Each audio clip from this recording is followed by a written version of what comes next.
बिस्मिल्लाहिर्रहमानिर्रहीम। अस्सलाम वालेकुम सेकेंड ईयर क्लास। आज का दूसरा लेक्चर स्टार्ट करते हैं। आज हमें डिस्कस करना है about the reactions of benzene. Benzene के रिएक्शंस में हमने दो तीन तरह की टाइप डिस्कस करनी है। आज हम देखेंगे reactions of benzene with electrophiles, यानी कि ऐसी स्पीशीज़ जो कि इलेक्ट्रॉन की तलाश में हों या जो इलेक्ट्रॉन लविंग है, उनके साथ बेंजीन के रिएक्शंस किस टाइप के होते हैं। आपको पता है कि बेंजीन में तीन डबल बॉन्ड्स पाए जाते हैं, यानी कि इसके पास तीन पाई इलेक्ट्रॉन पेयर्स मौजूद हैं। और पाई इलेक्ट्रॉन आपको पता है कि आसानी से रिएक्शन करते हैं as compare to sigma electrons. लेकिन बेंजीन में क्योंकि ये पाई इलेक्ट्रॉन जो हैं ये डीलोकलाइज्ड होते हैं, तो और इनकी डीलोकलाइजेशन की वजह से बेंजीन को जो है वो गैर मामूली स्टेबिलिटी, एक्स्ट्रा ऑर्डिनरी स्टेबिलिटी मिलती है। तो अगर ये पाई इलेक्ट्रॉन्स रिएक्शन में इन्वॉल्व हो जाएंगे तो फिर बेंजीन को अपनी स्टेबिलिटी लूज़ करना पड़ती है। इसी वजह से बेंजीन के पाई इलेक्ट्रॉन जो हैं वो इतनी आसानी से इलेक्ट्रोफाइल्स के साथ रिएक्शन शो नहीं करते जितनी आसानी से अल्कीन्स या अल्काइंस के पाई इलेक्ट्रॉन्स शो करते हैं। क्योंकि बेंजीन के केस में जब पाई इलेक्ट्रॉन्स जो हैं वो दूसरी स्पीशी के साथ रिएक्शन में इन्वॉल्व होंगे तो जाहिर है कि वो जो ऑल्टरनेट डबल सिंगल बॉन्ड का सिलसिला जो है वो ब्रेकअप होगा, तो उससे फिर बेंजीन की स्टेबिलिटी कम होती है। So we can say that the pi electronic cloud of benzene is not as readily available for the electrophiles as it can be in alkenes और अल्काइंस। तो इसीलिए बेंजीन जो है वो माइल्ड किस्म के इलेक्ट्रोफाइल्स के साथ आसानी से रिएक्शन नहीं करता, यानी कि ऐसी स्पीशीज़ जो वीक इलेक्ट्रोफाइल्स हों उनके साथ ये रिएक्शन शो नहीं करता, बल्कि बेंजीन के रिएक्शन के लिए हमें चाहिए होते हैं स्ट्रॉन्ग किस्म के इलेक्ट्रोफाइल्स। तो उसके लिए पहले हम आमतौर पे कोई ऐसा कैटलिस्ट यूज़ करते हैं जो कि एक स्ट्रॉन्ग इलेक्ट्रोफाइल प्रोड्यूस करता है, और फिर वो स्ट्रॉन्ग इलेक्ट्रोफाइल्स ही बेंजीन के साथ रिएक्शन शो कर सकता है। हल्के फुल्के इलेक्ट्रोफाइल्स बेंजीन के साथ रिएक्शन शो नहीं कर सकते। तो जितने भी इलेक्ट्रोफाइल्स के साथ बेंजीन रिएक्शन शो करता है उन सब के साथ रिएक्शन मैकेनिज़्म जो है वो ऑलमोस्ट एक ही टाइप का है। तो वो जनरल पैटर्न हम पढ़ते हैं कि वो किस किस्म का है। फॉर एग्जांपल आप सपोज़ कि आपके पास इलेक्ट्रोफाइल जो है वो हेलोजन है, X2 हेलोजन कोई भी एटम हो सकता है, क्लोरीन का मॉलिक्यूल या ब्रोमीन का मॉलिक्यूल। तो bromine chlorine as such benzene के साथ रिएक्शन शो नहीं करेंगी, बल्कि पहले हम इसको कन्वर्ट करेंगे एक पावरफुल इलेक्ट्रोफाइल में। तो उसके लिए हम इसको रिएक्ट करवाते हैं FeBr3 के साथ या FeCl3 के साथ। मैंने इसको जनरलाइज कर दिया FeX3। जब FeX3 रिएक्ट करेगा हेलोजन के साथ तो आपके पास बनेगा FeX4 नेगेटिव आयन और साथ में X पॉजिटिव आयन, जिसको हम बोलते हैं हेलोजिनोनियम आयन। तो ये हेलोजिनोनियम आयन जो है ये एक पावरफुल या स्ट्रॉन्ग इलेक्ट्रोफाइल है एज़ कम्पेयर टू हेलोजिन। तो ये पहला स्टेप हमने यानी कि क्या किया, हमने हेलोजन को चेंज किया है एक ज़्यादा स्ट्रॉन्ग इलेक्ट्रोफाइल में जो कि है हेलोजिनोनियम आयन। अगले स्टेप में अब ये आयन जो है ये रिएक्ट करेगा बेंजीन के साथ। अब आपको पता है बेंजीन के पास इलेक्ट्रॉन्स हैं, तो ये अपने इलेक्ट्रॉनिक क्लाउड के ज़रिए से इसके ऊपर अटैक करेगा इस तरह से। तो क्या होगा, ये डबल बॉन्ड टूट जाएगा। तो यहाँ पे जो वैलेंसी खाली हुई है वहाँ पे ये X आके अटैच हो जाएगा।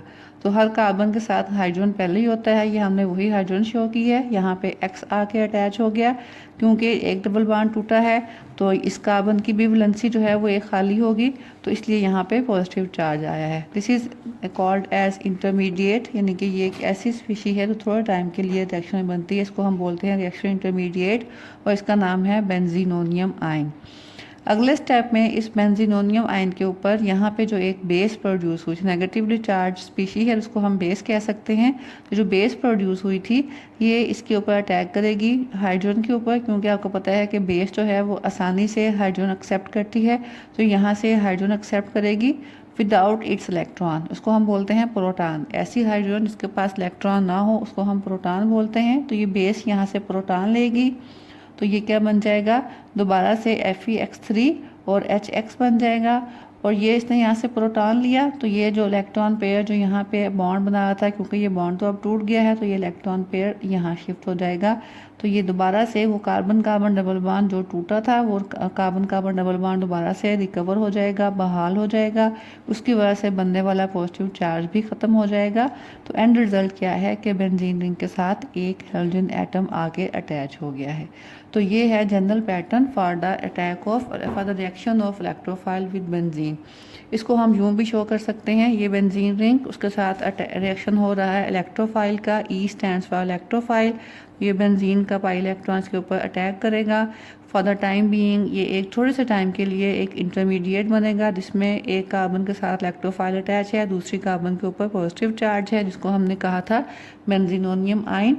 तो अगले स्टेप में इस बेंजीनोनियम आयन के ऊपर बेस अटैक करेगी। जैसे यहाँ पे ये बेस थी, इसको हमने बी से सिंबलाइज किया है बेस को। बेस के ऊपर नेगेटिव चार्ज है, तो ये नेगेटिव चार्ज जो है ये यहाँ से प्रोटॉन के ऊपर अटैक करेगा। बेस इस प्रोटॉन को एक्सेप्ट करेगी, BH बन जाएगा।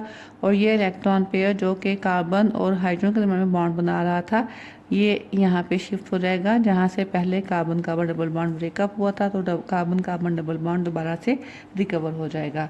तो ये एक जनरलाइज पैटर्न है हर किस्म के इलेक्ट्रोफाइल रिएक्शंस जब बेंजीन के इलेक्ट्रोफिलिक रिएक्शन जब बेंजीन के शो होते हैं, उन सब में ये पैटर्न आपको मिलेगा कि पहले स्टेप में इलेक्ट्रोफाइल के साथ बेंजीन का रिएक्शन होगा, इंटरमीडिएट बनेगा। दूसरे स्टेप में वो इंटरमीडिएट से प्रोटॉन एक्सट्रैक्ट करती है बेस, और फिर प्रोडक्ट बन जाती है। तो अब हम देखते हैं वन बाय वन कि किस किस्म के इलेक्ट्रोफाइल्स के साथ बेंजीन जो है वो अपना रिएक्शन शो करता है। First reaction is called as halogenation. Halogenation means that the substitution of substitution of halogen on the benzene ring. ठीक है, तो आपने देखा कि ये रिएक्शन जो है बेंजीन के सारे सब्स्टिट्यूशन रिएक्शन हैं, यानी कि जिसमें डबल बॉन्ड नहीं टूट रहा, बल्कि हाइड्रोजन जो है वो रिप्लेस हो रही है किसी इलेक्ट्रोफाइल से। So halogenation will be called as substitution of benzene ring. तो ये रिएक्शन किस चीज़ से होगा? हम रिएक्ट करवाएंगे बेंजीन को ब्रोमीन या क्लोरीन के साथ in the presence of FeBr4। अगर क्लोरीन है तो हम FeCl4 यूज़ करेंगे, सॉरी FeBr3 आएगा यहाँ पे, FeBr3। और एंड प्रोडक्ट हमारे पास ये होगी कि बेंजीन की हाइड्रोजन जो है वो रिप्लेस हो जाएगी ब्रोमीन से। मैकेनिज्म हम देखते हैं। फर्स्ट स्टेप जो है वो है हमने एक स्ट्रॉन्ग इलेक्ट्रोफाइल प्रोड्यूस करना है। उस पर्पस के लिए ये ब्रोमीन जो है, उस पर्पस के लिए ही हम ये FeBr3 ऐड करते हैं इस रिएक्शन में, क्योंकि ये FeBr3 ब्रोमीन के साथ रिएक्ट करके बनाता है ब्रोमाइड ब्रोमोनियम आयन। ब्रोमीन के ऊपर पॉजिटिव चार्ज, इसको हम कहेंगे ब्रोमोनियम आयन, और साथ में FeBr4 नेगेटिव। ठीक है, तो ये ब्रोमोनियम आयन जो है ये एक स्ट्रॉन्ग इलेक्ट्रोफाइल है। बेंजीन इसके ऊपर अटैक करेगा अपने पाई इलेक्ट्रॉन के ज़रिए से, तो इंटरमीडिएट बनेगा जिसमें एक पाई इलेक्ट्रॉन थोड़े टाइम के लिए टूटा हुआ है। हमने सिर्फ एक पाई बॉन्ड टूट गया है थोड़े से टाइम के लिए, तो हमने सिर्फ 2 पाई बॉन्ड शो किए हैं, और जो वैलेंसी खाली है वहाँ पे पॉजिटिव चार्ज आ जाएगा, और एक ब्रोमीन एटम जो है वो यहाँ पे आके अटैच हो गया है। हाइड्रोजन यहाँ पे ऑलरेडी मौजूद थी, हमने पहले उसको शो नहीं किया था, उसको शो कर रहे हैं क्यों, ताकि हमें मैकेनिज्म जो है वो ठीक तरीके से समझ में आ जाए। अगले स्टेप में इस इंटरमीडिएट बेंजीनोनियम आयन के ऊपर अटैक करेगा FeBr4। इसके पास ये जो इलेक्ट्रॉन पेयर है नेगेटिव चार्ज की शक्ल में, ये यहाँ से प्रोटॉन को एक्सेप्ट करेगा, और ये जब प्रोटॉन यहाँ से अलग हो जाएगा तो ये इलेक्ट्रॉन पेयर जो है ये यहाँ पे आ जाएगा जहाँ से पहले एक पाई बॉन्ड टूटा था।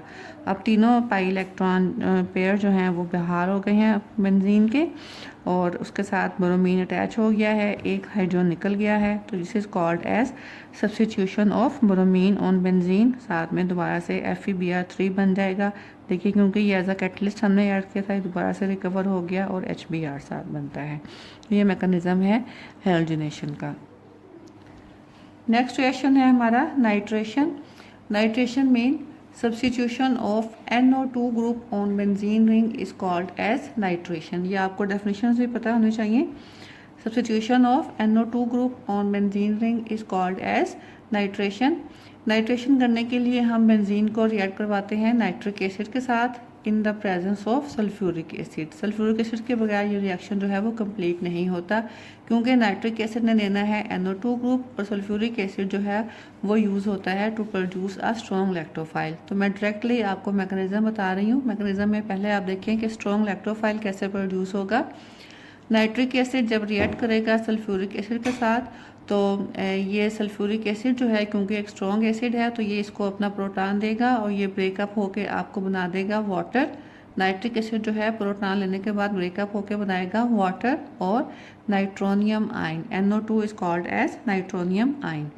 और सल्फ्यूरिक एसिड ने क्योंकि प्रोटॉन लूज किया है, तो ये HSO4 बन जाएगा विद द नेगेटिव चार्ज, ठीक है, बाइसल्फेट आयन बन जाएगा। ये नाइट्रोनियम आयन जो है ये एक स्ट्रॉन्ग लैक्टोफाइल है, इसके ऊपर बेंजीन अटैक कर सकता है। ये इसके ऊपर अटैक करेगा, बेंजीन का एक पाई बॉन्ड टूट जाएगा। बेंजीन की जो पाई बॉन्ड टूटने से 2 कार्बन की वैलेंसियाँ खाली हुई हैं, एक पे नाइट्रो ग्रुप आके अटैच हो जाएगा और दूसरी कार्बन पे पॉजिटिव चार्ज बन जाएगा। ये बन गया आपके पास बेंजीनोनियम इंटरमीडिएट। और अगले स्टेप में इस इंटरमीडिएट के ऊपर बेस अटैक करेगी। बेस हमारे पास यहाँ पे ये है HSO4 यानी कि बाइसल्फेट आयन। ये यहाँ से प्रोटॉन एक्सट्रैक्ट करेगा तो बन जाएगा सल्फ्यूरिक एसिड H2SO4। यहाँ पे आप इसको H2SO4 लिखेंगे और साथ में जब यहाँ से प्रोटॉन निकलेगा तो ये इलेक्ट्रॉन पेयर यहाँ शिफ्ट हो जाएगा, ये पॉजिटिव चार्ज भी ख़त्म हो जाएगा और 3 पाई इलेक्ट्रॉन पेयर्स भी बहाल होकर 3 पाई बॉन्ड्स बन जाएंगे। तो आपके पास ओवरऑल रिजल्ट क्या हुआ है कि बेंजीन रिंग के ऊपर एक हाइड्रोजन निकल के वहाँ पे NO2 ग्रुप अटैच हो गया है, nitro group. This reaction is called as nitration and the product is called as nitrobenzene. तो ये रिएक्शन में जो फर्स्ट स्टेप है वो स्लो स्टेप होता है and the second step is the fast step. ये मैं इसलिए आपको बता रही हूँ क्योंकि आपको पता है कि स्लो स्टेप जो है वो रेट डिटरमिनिंग स्टेप होता है, तो फर्स्ट स्टेप जो है वो हमारा रेट डिटरमिनिंग स्टेप है। Next reaction is sulphonation. Sulphonation means substitution of sulphonic acid group is called as sulphonation. Sulphonic acid group होता है HSO3। This group is called as sulphonic acid group. तो जब benzene ring के ऊपर हम HSO3 group लगाएं, that reaction is called as sulphonation. इसका भी मैं डायरेक्ट आपको मैकेनिज्म समझाती हूँ। सल्फोनेशन के लिए हमें रिएक्ट करवाना पड़ता है बेंजीन को सल्फ्यूरिक एसिड के साथ। तो पहले स्टेप में सल्फ्यूरिक एसिड के 2 मॉलिक्यूल्स आपस में रिएक्ट करते हैं, तो हमारे पास बनता है H3O+ called as hydronium ion, hydronium ion. और साथ में बनेगा sulphur trioxide, SO3 is called as sulphur trioxide. और साथ में बनेगा ये bisulphate ion HSO4 bisulphate ion. तो ये 3 चीज़ें बनती हैं। इनमें से ये जो सल्फर ट्राईऑक्साइड है ये है हमारे पास एक ताकतवर, एक स्ट्रॉन्ग इलेक्ट्रोफाइल, इसके ऊपर बेंजीन अटैक करेगा। अब ये बेंजीन रिंग अटैक करेगा सल्फर ट्राईऑक्साइड पे। ये सल्फर ट्राईऑक्साइड का स्ट्रक्चर मैंने थोड़ा सा एक्सपैंड करके लिखा है। इसका स्ट्रक्चर यूँ होता है, सल्फर के साथ 3 ऑक्सीजन डबल बॉन्ड्स के थ्रू अटैच होती हैं। सल्फर के ऊपर पार्शियल पॉजिटिव चार्ज और ऑक्सीजन के ऊपर पार्शियल नेगेटिव चार्ज होता है। तो इलेक्ट्रोफाइल ये है, ठीक है। तो बेंजीन के इलेक्ट्रॉन जो हैं वो इसके पॉजिटिव पार्ट के ऊपर अटैक करेंगे, यानी कि सल्फर के ऊपर अटैक करेंगे।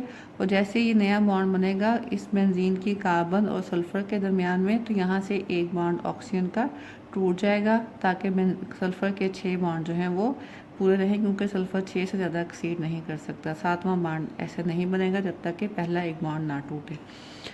तो ये एंड रिजल्ट क्या होगा कि बेंजीन की एक कार्बन के ऊपर सल्फर ट्राईऑक्साइड मॉलिक्यूल यूँ अटैच हो जाएगा, इसके ऊपर नेगेटिव चार्ज आया है। ये जो इलेक्ट्रॉन पेयर यहाँ पे ऑक्सीजन के ऊपर शिफ्ट हुआ था वही यहाँ पे नेगेटिव चार्ज की फॉर्म में शो किया गया है। अगले स्टेप में इस इंटरमीडिएट के ऊपर बाइसल्फेट आयन जो कि एक बेस है ये अटैक करेगा। ये यहाँ से प्रोटॉन लेगा, जैसे ये प्रोटॉन एक्सट्रैक्ट करेगा ये इलेक्ट्रॉन पेयर यहाँ पे आ जाएगा जहाँ से पहले एक पाई बॉन्ड टूटा था, तो वो पाई बॉन्ड बहाल हो जाएगा और आपके पास SO3 अभी भी इसके पास नेगेटिव चार्ज एज सच है, ये बेंजीन के साथ अटैच हो जाएगा। तो अगले स्टेप में ये SO3 जो है इसने अपना नेगेटिव चार्ज कंपनसेट करने के लिए ये रिएक्ट करता है हाइड्रोनियम आयन के साथ, जो पहले स्टेप में प्रोड्यूस हुआ था। हाइड्रोनियम आयन इसको एक प्रोटॉन देगा, तो यहाँ पे ये बन जाएगा SO3H, नेगेटिव चार्ज ख़त्म हो गया, और प्रोटॉन देने के बाद H3O जो है वो वाटर में कन्वर्ट हो जाएगा। So overall reaction is that benzene ring is substituted with sulphonic acid group HSO3। So it was all about sulphonation. एक हमारा रिएक्शन रह गया है electrophilic reaction, that is called as Friedel Craft reaction. इसको हम इंशाल्लाह नेक्स्ट लेक्चर में discuss करेंगे। उस वक्त तक के लिए अल्लाह हाफिज़।